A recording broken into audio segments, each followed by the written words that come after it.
Hello, everyone. Welcome to the first segment of the financial planning class through Discipleship Central Community Church. Not sure if I can see anyone in here yet, so we'll give a few minutes for folks to pour in before we get started.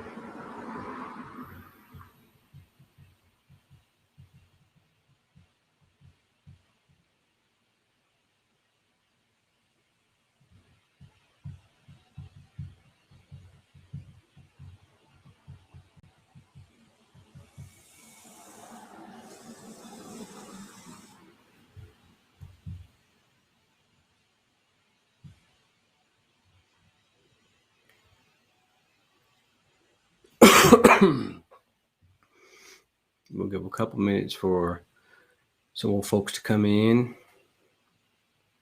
before we get started. Probably start in about 2 minutes.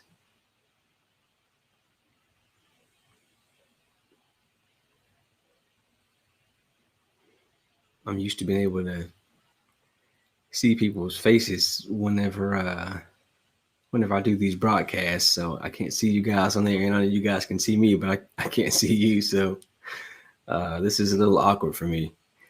Forgive me in advance for any coughing. I've actually battled COVID this past week, and it has not been easy on my family, but thank God he's faithful and gracious and allowed me to recover from that, so I'm doing a lot better now, but still got a little bit of a cough, so I apologize in advance for that.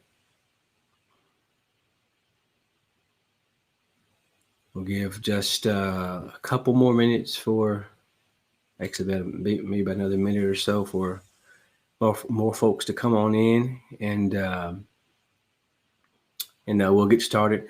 I guess I can give you guys a little bit of my background. My name's Darrell Mitchell. I'm originally from Cedar Hill, Texas, so right around the corner there from DC3. I'm living in Denton, Texas as of now, and I work as a financial advisor for a wealth management firm called DC3 Financial Solutions. Our firm's been in existence for about 18 years. I began my work here with the firm back in 2017, but I've been in the industry now for, 7, almost 8 years. Obtained my licenses from a major brokerage firm, and part of the reason that I started in this industry is because I saw a need that I had myself and that I realized my family needed, and I didn't know where to go to get answers. So I started looking at those answers for myself. Just to give you a little background about my family, I come from a line of business owners, and my grandfather was a business owner. My father was a business owner. My grandfather was a brilliant man. I mean, he would start businesses just because he was bored and get them off the ground and get them running. But he wasn't very good with his money. I mean, he was making well into $50,000 to $60,000 a month. This was in the early 90s that he was doing this. He was doing really well, but he got sick with prostate cancer, and when he passed away, he didn't even have enough money to pay for his own funeral. My father had to take out a loan to be able to bury him, and that was really, really eye-opening for me because it blew my mind that you could do this well and not have the provisions there. And my father had a little bit of a tough time, but as I started to, while he was in business, but as I started to seek out answers and discover things for myself, and now we've had a few conversations, and he's on the up and up and doing much better now. So seeing the things that they had to go through, seeing the things that my mother had to go through, it filled me with a desire to to find the answers So I became what I wish somebody would have been to my grandfather while he was in business.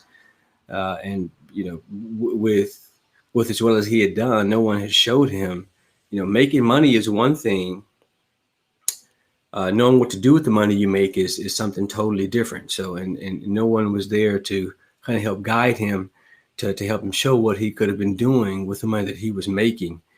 So I grew up witnessing the very rough side of entrepreneurship and business ownership. My father was going a lot because he has to work.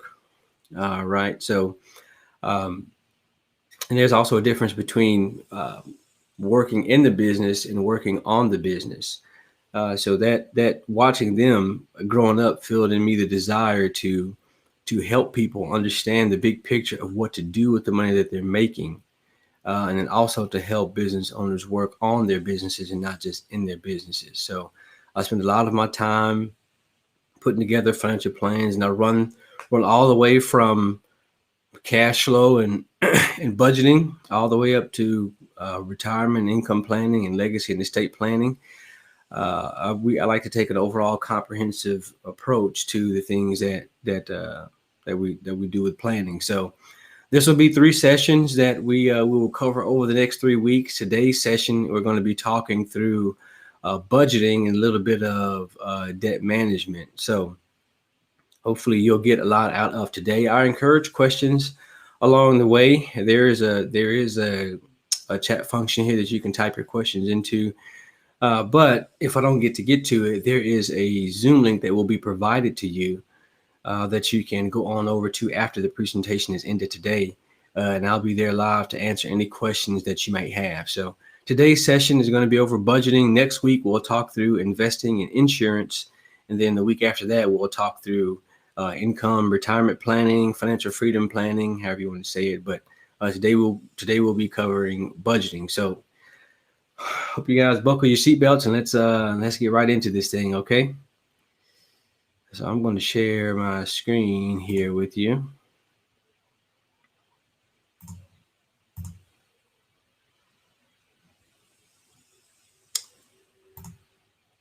Okay, guys.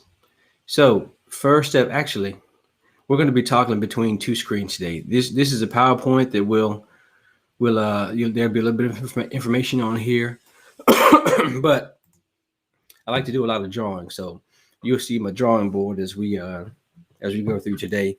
And here's the first thing that I want to bring to your attention for today's class is when it comes to financial planning and every aspect of it, from budgeting all the way to investing, all the way to legacy planning.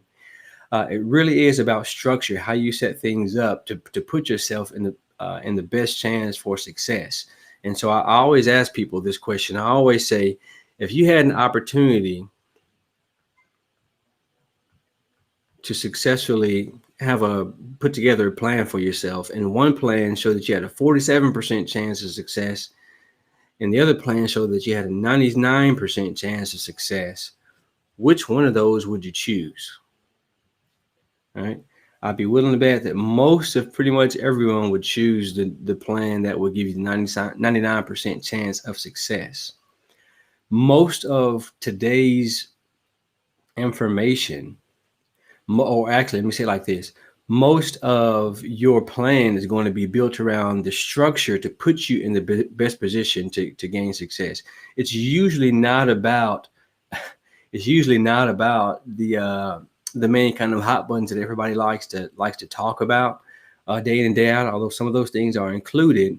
But the main thing is setting yourself up and doing the right things, creating the right type of activity that's going to put you in the better chance of success than 99% versus the 47%. And I just chose 99% because obviously in life, nothing is absolutely guaranteed.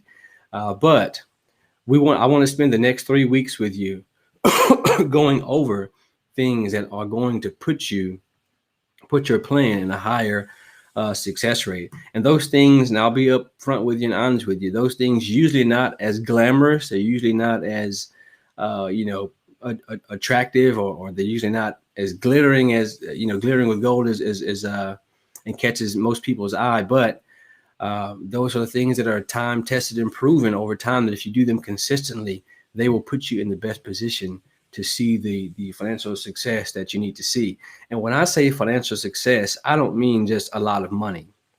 What I mean by financial success is getting money to do what it needs to do in order for you to live within your purpose, right? Success is about purpose, about doing what you've been made to do, what you've been created to do, what you've been called to do, right? It's not just about the amount of money. Nobody wants to have a bunch of money so that we can just sit on a pile of cash and do nothing with it. We all want money so that we can do something with it. That's the goal, is that we want to be able to do something with it. So I define success as using money to walk in your purpose and the God-given purpose that God has called you to do. Okay. So the very first part of this is you want to think of your financial plan and building wealth as a long-term building process. And it's going to be a combination of insurance, savings, and investments that accumulate over time. You start small and you set your foundation. And then as your career, income, everything progresses, you build on top of that foundation a solid structure to carry you the rest of the way. Okay, so you want to think of it as building a house. And now, I'm not a builder or anything, but if you asked me what I was doing this weekend, and I said, hey, I'm going to be building my new house, and you say, oh, great, Darrell, that's great. It looks like you can get that going. So if you come by and you see me down the street putting on the roof of the home before I'm setting the foundation, you might say to yourself, I'm not a home builder, but I don't think you're supposed to start with the roof. I think you're supposed to start with the foundation before you set everything on top of that. And that's the exact same concept when it comes to your financial plan. And so, again, we'll be going over budgeting today, but these are the areas that we're going to be covering over the next 3 weeks. And here's what I want you to notice about this. This house here is set with a foundation. You see these two outside corners here are savings and risks, right? Those are the biggest pieces of the foundation. You want to address those as best you can so that if anything goes on with the rest of this house or foundation, it can still stand, even though you have to deal with some of the turmoil that you may have to deal with throughout life. And my grandfather used to always say to me, through life is something that happens to you while you make plans, right? We have no idea what life has in store for us. We can plan and we can do as best we can, but sometimes life throws curveballs at us that we just aren't prepared for, or we didn't see coming. So it goes back to setting yourself up with that 99% chance versus a 47% chance here. You want to do as best you can, setting your foundation as solid as you can in the beginning. That way, when you have to deal with things that you deal with throughout life, an unexpected emergency doesn't have to knock you down. I told you guys to forgive me in the beginning for coughing, so I'm doing my best not to cough. I've got my water here beside me, but hopefully it'll subside a little bit. So, okay, so today when we talk about budget, we're going to be talking about a specific budgeting method called a zero balance budget. Okay, and all a zero balance budget is just the idea of you telling your money what to do.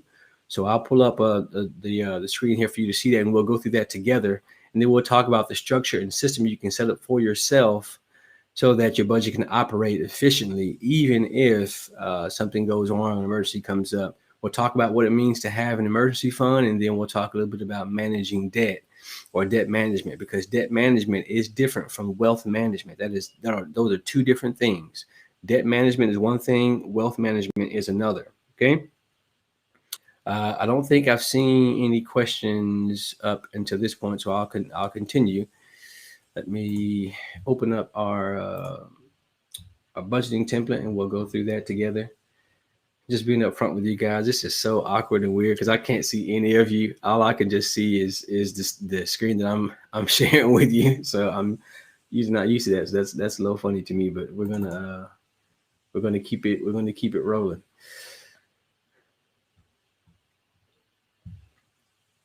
Okay, guys, here is the template that I'm going to show to you.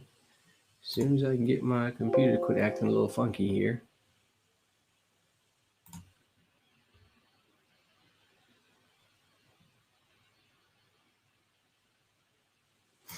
Okay, perfect. Okay, here we go, guys. This is the zero balance budget. Okay, and this document is called a financial map. This is what we use with all of our clients, regardless of if you have, $10 million, or like my old folks say, if you don't got a pot to piss in and a window to throw it out of. All right, this is where we start with everyone. My first question, usually with everyone that I meet with, is: are you keeping a budget? Do you understand your cash flow, how much money you're spending versus how much money you're saving? And if they tell me no, then this is where we come to start the process. All right.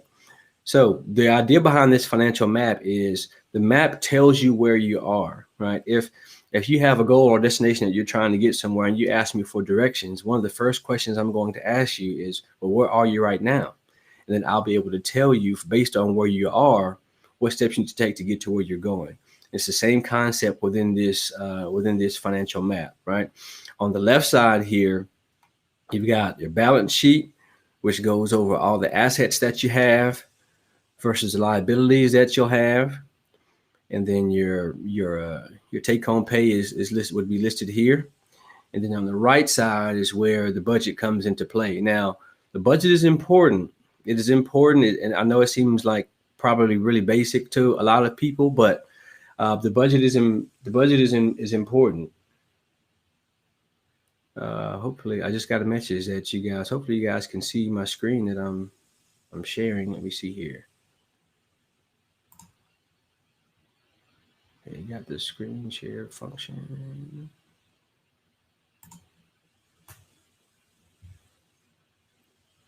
Okay, someone type into the chat and let me know whether or not you can see the Excel spreadsheet here.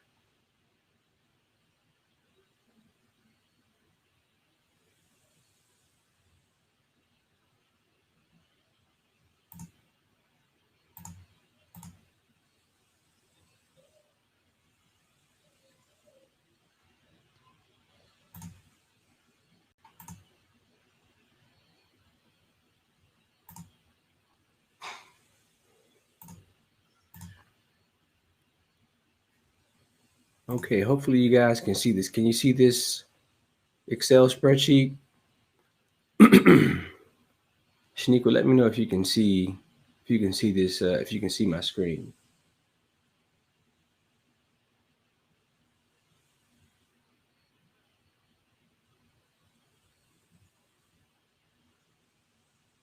Okay, sorry about that, guys. We just tested this before the class started and looked like everything was fine, and now for some reason you guys can't see my screen.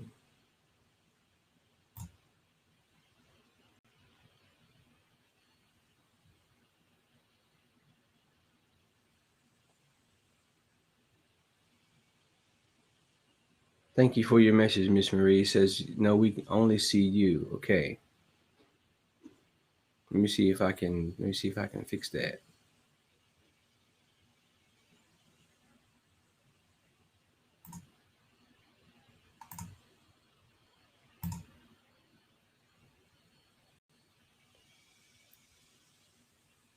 Okay, Miss Marie, let me know if you can see can you see that? Can you see this Excel spreadsheet? Shanika, can you see it now?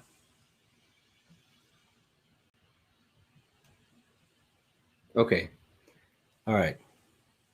Sorry about that. Hopefully, I'm not sure what was going on there, but hopefully everyone can see it now. Okay. So as I was saying, this is a financial map that we start with all of our clients. And the left side is the balance sheet. So this lists all of your assets versus your liabilities and any life insurance policies that you may have. And then the right side goes over your budget. Now your budget is important because if cash is like the lifeblood of your financial plan, then the budget is the veins, right? You want to know and be able to transport your cash to its correct destinations. Not only that, but when it comes to your retirement and your financial freedom, a lot of people don't realize that you need to be aware of how much you're going to spend in your retirement years and in your financial freedom years, and that is where you find your budget is where you find that out at. So it's a good idea to have a good practice of what your budget is, so that when you're planning to not have to work anymore, you want to know how much you're going to need to be able to spend. And so it comes full circle with your budget. Okay. All right. So here's the deal behind this is we always start with your income. So let's say you've got let's just say you make $5,000 a month, right? So we go in and put your $5,000 a month here, and let's say you've got a mortgage, and the mortgage is let's say $1,300 a month. Right. Now you make 5,000 so far. You spend 1,300. It means you've got $3,700 left within your budget each month that is unaccounted for. And the zero balance budget, the goal of this zero balance budget is for you to have a purpose for every single dollar that comes through your checking account. You don't want any dollars left unaccounted for within your budget, okay? So if you got 1,300 for your budget, and let's say groceries, you spend 300, and let's say to fill up your car every month, you spend 200 in fuel, and let's say your insurance is $150. You see what happens to the number here? You make 5,000. So far, we spent 1,950. You've got $3,050 left for that month that you have unaccounted for. So let's go in and put in some more. Let's go in and put in some more deals. So let's say your life insurance is $100 a month. Cable and internet is another $200 a month. All right. Let's say. Let's go in and put in a car note. Car note is $450. I don't know if everyone's got student loans, but let's say your student loans are $500 a month. Okay, so you make $5,000 a month. You spend $3,200 a month. You got $1,800 left. $1,800 left, right? So now you have to do something with that $1,800. It's not enough to say, "Oh, I have $1,800 left in my account for spending." That is good, but remember, making money is just one thing. Now you've got to know what to do with the money that you have left over. Okay, and this is where the zero balance budget comes in. And so when you look at your financial map, and what you do with the money that's left over is going to depend on each one's particular financial map. But when you look at your financial map, you have $1,800 left over. Then you've got to figure out, okay, what am I going to do with the rest of this money that I have, right? And now you can't, excuse me, you can't go blow it all on just on personal spending. Right? But it is important that you have your own fund money spending category within your budget, right? So you want to put you want to have a category for your personal spending there. Then you want to have a category for your long-term savings, right? Then you want to have a category for debt service if you do hold any credit card debt or anything like that, right? And then there may be some other things that stick out to you that are short-term or long-term goals that you have. And if you know those things are coming up, then go ahead and create the space for them to save for them so that when the time comes, you'll have the money there to be able to do what you need to do, right? But some important items are you definitely want to have a category for yourself to reward yourself along the way, to have your own personal spending category there, your own fun money. You definitely want to have long-term savings that are going to be working towards your long-term goals. And I define long-term as usually anything that's over 3 years, right? And if you've got any debt that you need to pay, then you want to make sure you set aside some money each month to handle the debt service. And here's one thing that I'll point out about the actually I'll wait for the debt because there's another piece of this that I want to go over with you really quick. As you're putting in your expenses that you have on a monthly basis, it's a good idea. You don't have to do this step, but it's a good idea to separate your expenses out by variable expense and by your fixed expenses on a monthly basis. And variable means that that those expenses occur each month, but they change in value from month to month. So an example of a variable expense would be something like your groceries, something like your gas, your fuel for your car. Your personal spending is going to be a variable expense. You know you're going to spend something, but the amount that you spend is going to change, right? And then fixed expenses would be something like your mortgage or your rent, your car note, things that are not typically going to change in value, but they do occur every single month. Having the extra breakdown of variable versus fixed expenses in your budget helps to identify when you have shorter overages in your months. You can take that excess and carry it and move it over into another area of your budget. All right. So this is some of the structure that I mentioned. And then let's say for your variable expense, you typically spend 300 on groceries, right? But then one month you may only spend 250. Well, right off the bat, you know that you have a surplus of $50 for that particular month, right? So let's say we put in 250 instead of 300.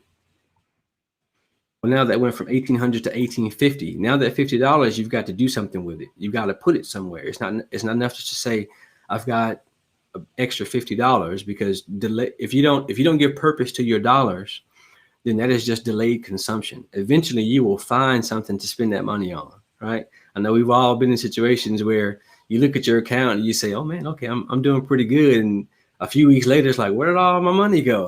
What happened? I don't know what. So you want to give a purpose to every single dollar. And when you understand what your fixed and variable expenses are, and sometimes fixed expenses may change, or sometimes there may be a month where a fixed expense is not there for whatever reason. But the budget that you have gives you the structure and helps you spot where those opportunities are. Or sometimes if you know you have an upcoming variable expense is going to be a little bit higher this month, say your electricity bill is higher in the summer months than it is in the winter months. Well, then you know to give more room for that item on your budget in those particular summer months, as opposed to your winter months, right? So let's go back to your discretionary, and this is called your discretionary income, the amount of money that you have left over after all of your necessary bills are paid. It's always a good idea to know what your monthly expenses are and what your discretionary income is going to be, because that gives you the pace at which you can save, which you can pay off debt, and which you can do everything else that you aspire to do. So if you've got this 1850 left over, then you assign a purpose to each one of these dollars that you have left in your discretionary income, right? And let's say you want to tackle some debt, then you can put $500 a month towards debt. Well, now you still have $1350 left over, so we've got to figure out what else we're going to do with that, right? Let's say you want to put $1,000 towards long-term savings. I'm just using that number just for the ease of the example sake. Well, now you've got $350 left, right? And let's say you got personal spending and you want to do $350 there. I see here the number that is left over is zero. That's where the term zero balance budget comes from. It's not that you don't have any money left over. It's just that you've allocated a specific purpose to every single one of the dollars that have gone through your checking account. Okay. Now, with that being said, the way that you break up, and I just picked these items here just for the sake of showing you guys how the zero balance budget works. But when you're looking at how much discretionary income you have left over, what do you do, or how do you know what to do with the amount of money that you have left over, right? And one of the things that I always say to people is that the longer amount of time you give your money to work for you, and you'll hear me say this throughout probably each of our sessions that we have, but the longer amount of time that you give your money to work for you, the harder that money is going to work for you over the long term. The shorter amount of time you give your money to work, the harder that you are going to have to work for that money. What that means is the longer amount of time your dollars are employed for you, your money doesn't get tired. It's going to produce more money for you over the long term, right? So you want to make sure that one of the areas that you give towards your discretionary income is going to be long-term savings, right? And that needs to be given the priority along with your emergency fund, right? That's one thing that we didn't put in there. So maybe I can adjust that here to 500. There you go.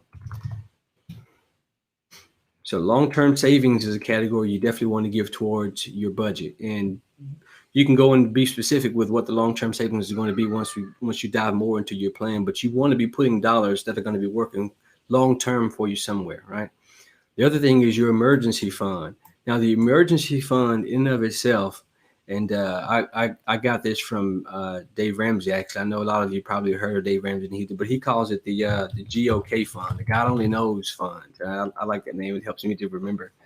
Remember easy. So the GOK, God only knows fund, the emergency fund. I can't tell you how many financial plans have been upset by just simply not having an emergency fund. And here's a cycle that most people get into. They usually have a bunch of debt that they're trying to pay off. They say, "Man, I've got to pay off this debt. It's driving me crazy." Right? And then they'll get into the cycle of putting all their discretionary dollars into paying off their debt, but they have no emergency fund. So what happens in life, right? Life is going to happen. Emergency comes along. There's no cash to take care of the emergency. Where are you going to get the money from to handle that emergency? You've got to go and charge up all the cars that you just paid down because there's no cash there. People get trapped in that cycle for years and years and years and years. And so what I tell people is, if you don't have an emergency fund, then make that your primary focus for your discretionary income, right? Even if you have debt that you want to pay off, that takes a back seat to establishing your emergency fund first. And sometimes it sounds so weird to people because it's like, I got this debt, I want to pay it off. You will pay it off. You will pay it off. But we want to set up your plan and your system to where it serves you best long term, so that when, not if, when other emergencies come along, that you have the cash to handle that and not have to go back and erase all the hard work you've done with paying off all that debt. Right? Hopefully that makes sense. Drop a question if you've got it. Where you give your priority to your emergency fund. And a good place to start with your emergency fund is, if you don't have it, save up $1,000. Let that be your first goal for your emergency fund.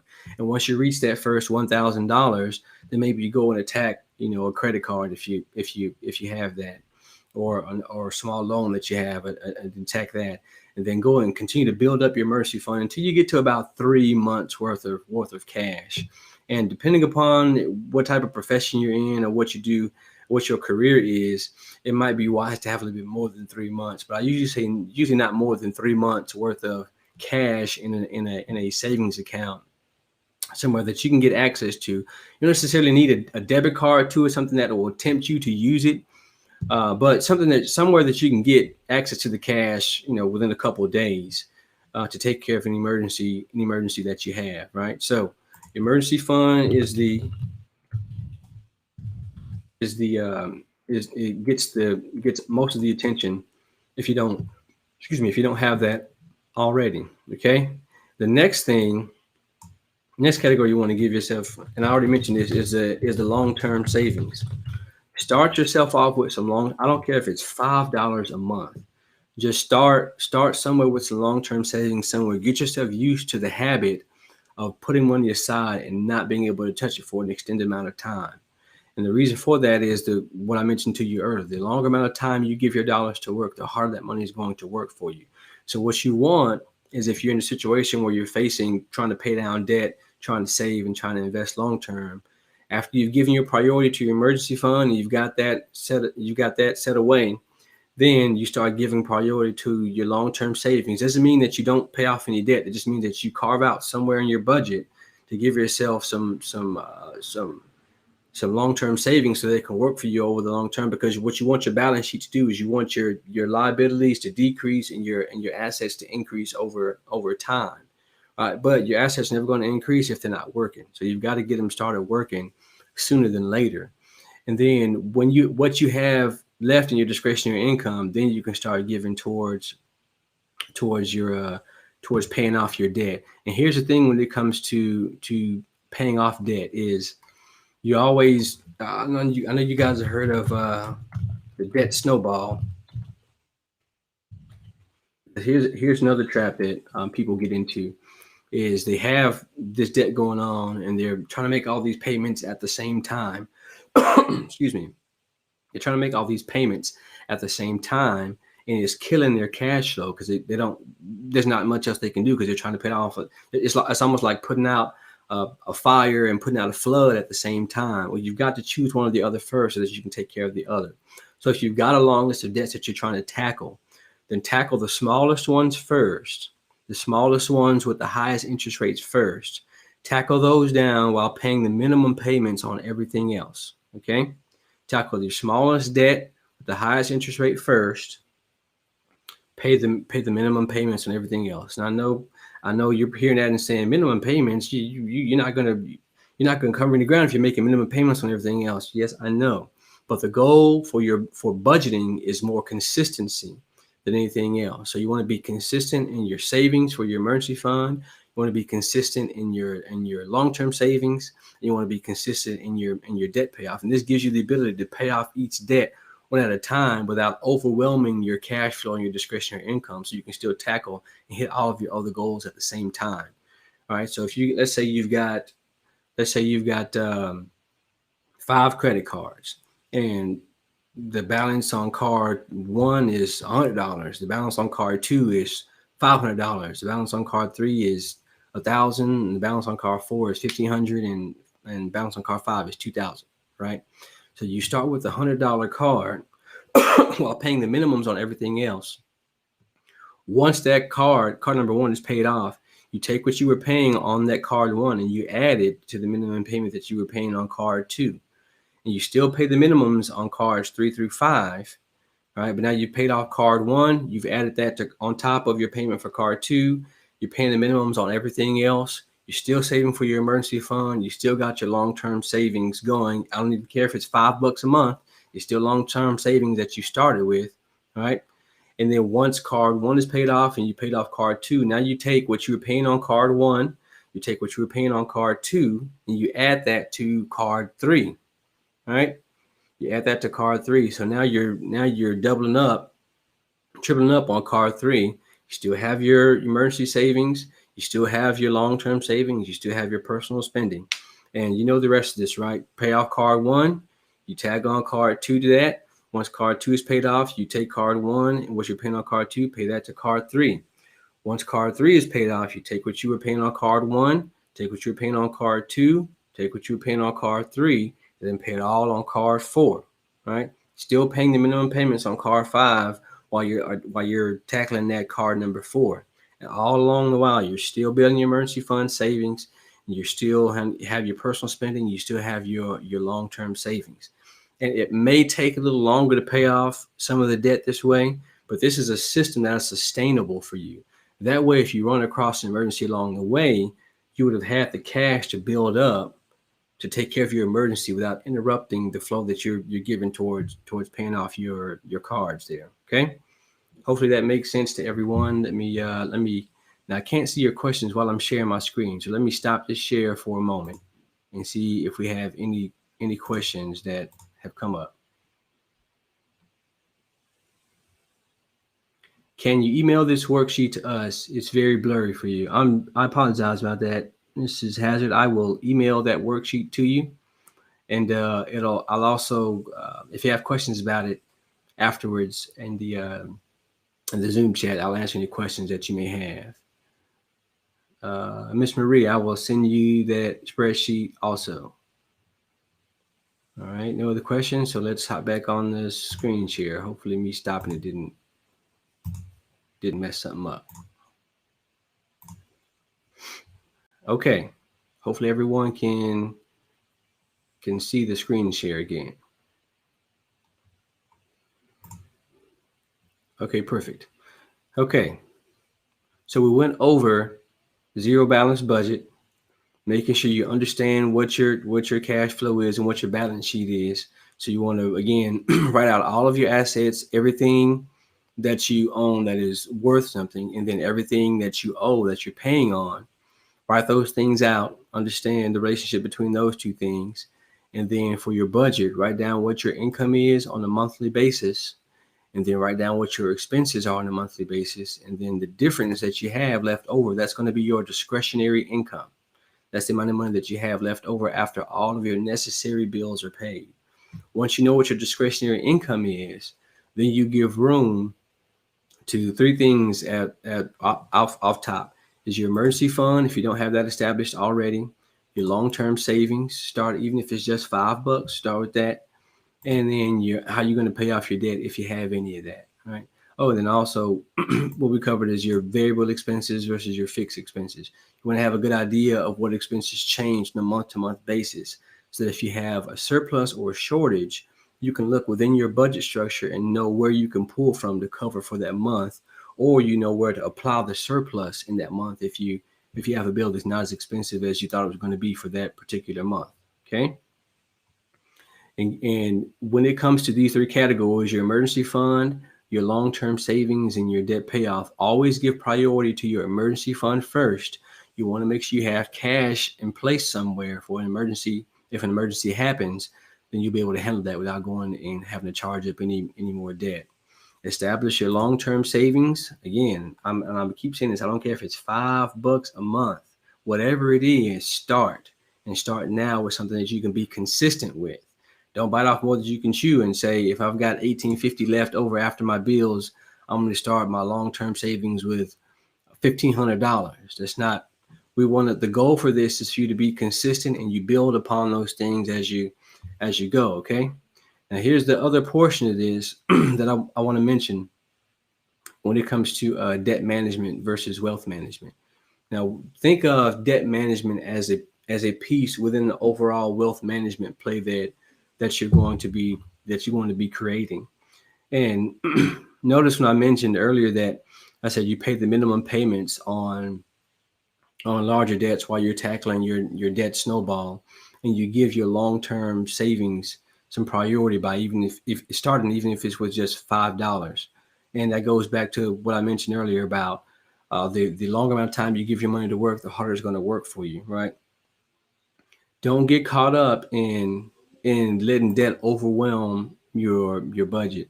And let's take it to a different kind of debt. Let's say it's your mortgage, right? Or maybe it's a car that you decide to finance over a particular amount of time. Here's what I want you guys to understand about debt. Debt is simply the cost of time measured in dollars, right? Debt is the cost of time measured in dollars.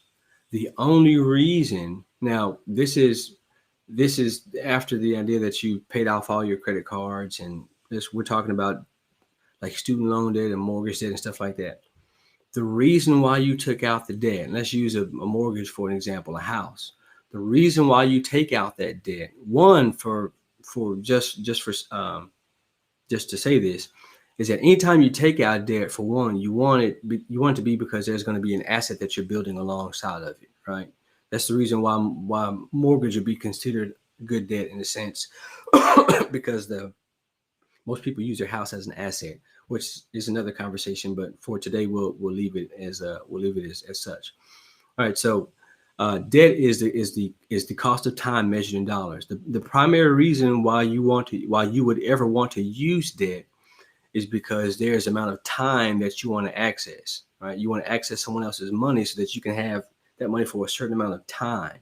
Now, what you do with that time is crucial because that's what you're paying for, right? I've heard, I came across this meme the other day, maybe it was a couple weeks ago, that talked about how a couple that had paid off a house in 5 years. And that is a great accomplishment. That is something that is definitely to be celebrated. But it depends on your financial map, what the rest of this stuff looks like, as to whether or not that'll actually be beneficial for you, because you want to use debt the appropriate way, right? You want to think of debt as what's the example I used the other day? Think of debt as a butter knife, and you use a butter knife to cut butter, right? Now, what if you were to attempt to use that butter knife to cut down a tree? Most of us would say that's pretty crazy. You probably could eventually cut down a tree with a butter knife, but you'd have to go through a lot of butter knives, and it would probably be very painful to your hand in trying to do that, right? That's what I mean whenever I say debt is the cost of time measured in dollars. If you, and I'm going to use the example of paying off the house in 5 years.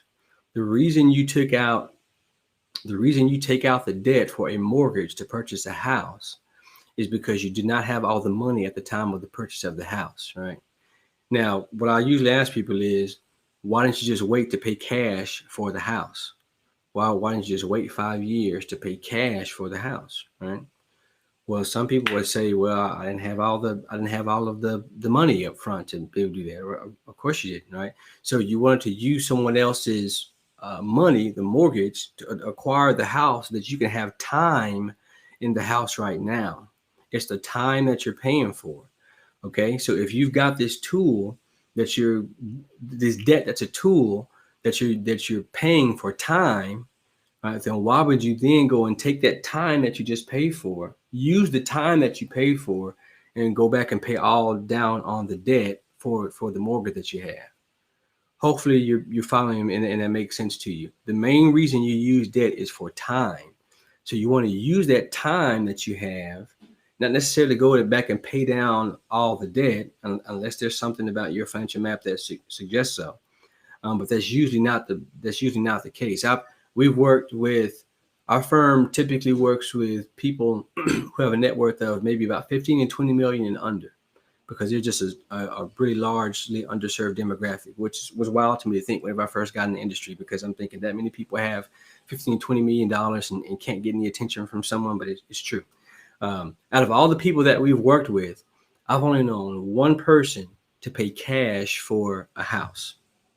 Even if they had the money, even with all the other people that had the money to do it, they didn't. I've only known one person to pay cash for a house, and he actually paid cash for 2 houses within a year's time frame. It was crazy, but his financial map suggested that he should do it, right? So even though there are people that can pay cash for a house, but they don't do it because they want to use the time. The cost of debt to them is inexpensive, so they go and use that time to build other assets, and then those assets then go and pay and service the debt that they've used in securing a house. So to be more specific, they finance a house because the interest rate is cheap. They now have this amount of time that they have access to the bank's money to pay for this house. They then go and use that time instead of pouring all that money back into the house. They then go and use that time in their own money to build up assets that will grow and generate an income for them or grow money over long term. And then they will take the excess of what they've earned from their assets and then use some of that to pay down on the debt, right? And they still have their time. They still have their debt being paid, and they still have an asset that's growing for them over the long term, right? And that is called opportunity cost, right? So if you have, let me see here. Hopefully this will work. Here we go. Okay. If you have a house and that house note rates are pretty low, so let's say 3%. Okay. And you've got that for 30 years. Okay. Now you take your cash that you've been earning, and you've done your financial map, and you know what your discretionary income is, and now you've been able to build up your long-term savings columns. Now you're dumping a bunch of money in your long-term savings area, right? Well, now you put that money into some investment, whether it be real estate or whether it be a business or whether it be whatever it is, and let's say it gives you a return of 7%. Okay. Well, you're earning 7% here. The mortgage is costing you 3% there. You still have a net of 4% per year of money that you're earning. So now you have time in your house. You're building an asset, right? You're still paying on your mortgage, and you walk away with a net of 4%. This net of 4% over long term, over 30 years, that is a lot of money. And that's how much you're giving up whenever you don't handle your debt, your mortgage the appropriate way. Okay. So you want to make sure that if you're going to have a mortgage, if you're going to finance a car, if you're financing education, if you're financing a business, this is not new to business concepts at all. You've got a viable business idea. You're already starting to make some money, but you need access to capital to grow your business, right? Well, then you continue to invest in your business. You continue to invest in things that grow money for you over long term, and then you use the excess to pay on your debt for you. And doing it. Hopefully that makes sense. I'm going to stop my screen share again and see if we've got any questions. because I cannot see the questions at the same time that I'm sharing my screen. No questions. Okay. Here's the last point that I'll drive home. Here's the last point that I'll drive home with you guys. Hammer down on the debt management again. Our system uses something called fiat money, which is what the dollar bill is. Dollar bill is not necessarily worth anything. It's paper, right? Well, you guys know what the term inflation means, right? Which means that over time, the amount of dollars that you have, especially when the government prints more money, each dollar becomes worth less than it was, the day before.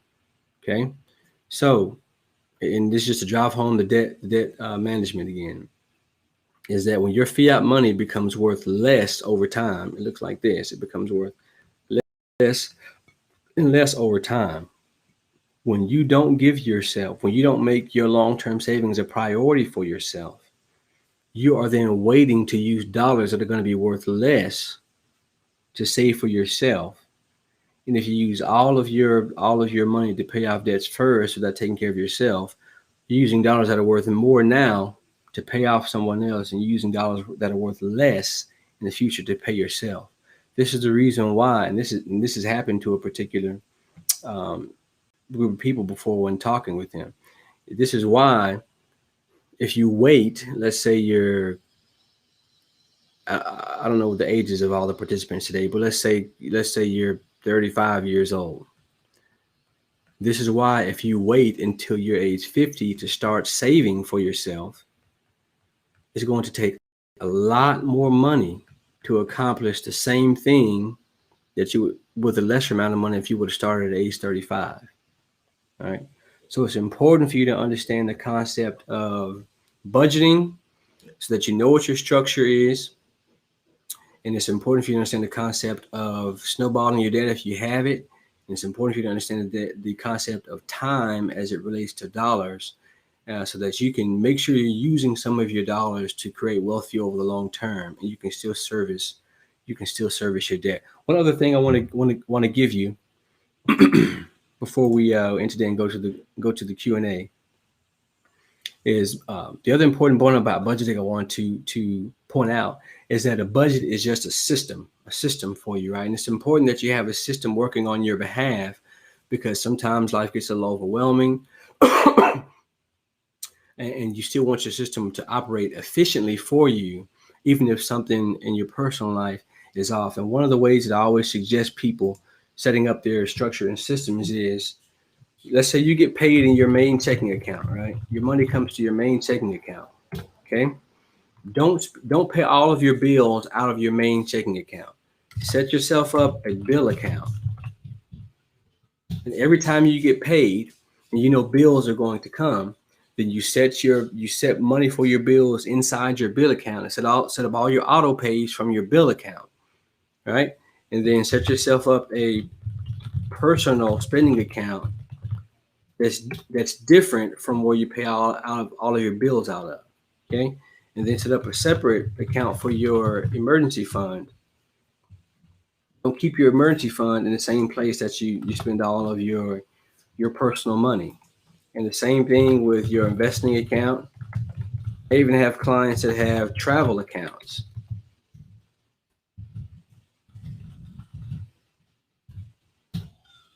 And you don't have to have all these accounts if you don't want to. But me personally, we have a main checking account where our pay comes into. You have a bill account, and then we have our personal spending accounts. We have a house account. I've got 2 baby girls, and we love buying them toys and stuff like that. They're 3 and 2 years old. And if things come up like diapers, because my youngest one is taking her time potty training, we got to run and make diapers or something like that, then we have separate accounts where those things come out of, so that it doesn't interrupt our flow in our system for how we're doing everything else. And that is a huge benefit to you if you don't have a structure like that already. At the very least, have yourself your main checking account where your pay comes into, your bill account where you pay all your bills out of, your emergency fund, and your spending account. And that alone takes a lot of the work off your shoulders and trying to keep up with everything. If you put all your personal spending money in your personal account, then you don't have to try to itemize each thing that you buy every single day. You know your personal spending money is here in this account, and when that runs out, I'm out of personal money, right? When your bill account, when bills coming up, you have to worry about, oh, I spent $10 more than what I should have, and now my bill is going to be. If you put all your money in your bill account, then that helps keep your records clean and help keeps your system flowing for you, so that you don't have to do all of the heavy lifting. All right, your budget is a system that's meant to do the heavy lifting for you, and then you're just allocating dollars to the appropriate places. Okay. All right. We have come to the end of today's session in time. Let me stop my screen share here. Hopefully today's session has been helpful to you. I'm here in my home office, and hopefully you guys didn't hear my girl screaming in the background. But we'll head on over to the Zoom link. If you've got any questions there, please meet me there, and we can talk through any other questions you may have. I'll be able to answer some things specifically for you within that Zoom link. But thank you for spending the time with me today.